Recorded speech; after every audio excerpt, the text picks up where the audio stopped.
Welcome to the Rim Break Rodeo. We hope this video helps. You start by confirming your iPhone model and iOS version, because the only non-standard method depends on jailbreak availability. Back up your device to iCloud or your computer now. This protects data if you must restore. Be clear, Apple does not provide a setting to change government emergency alert sounds.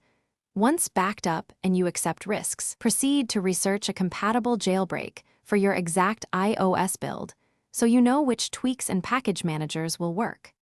You now perform the jailbreak steps specific to your iOS version, follow a trusted guide, and use verified tools. Once jailbroken, install a package manager like Cydia or Cilio, because stock App Store cannot deliver system-level tweaks.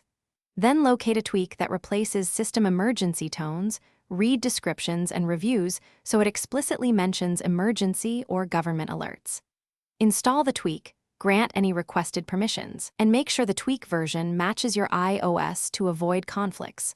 When done, prepare to configure the new sound. You configure the installed tweak by selecting a custom sound file. Confirm the file format and length required by the tweak. After selecting the tone, respring or reboot to apply system-level changes, then test by using an appropriate alert trigger or waiting for a public alert window.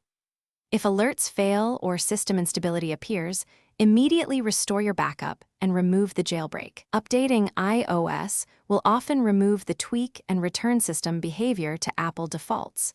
Make sure you keep your backup. Thanks for watching. Consider subscribing if we helped you.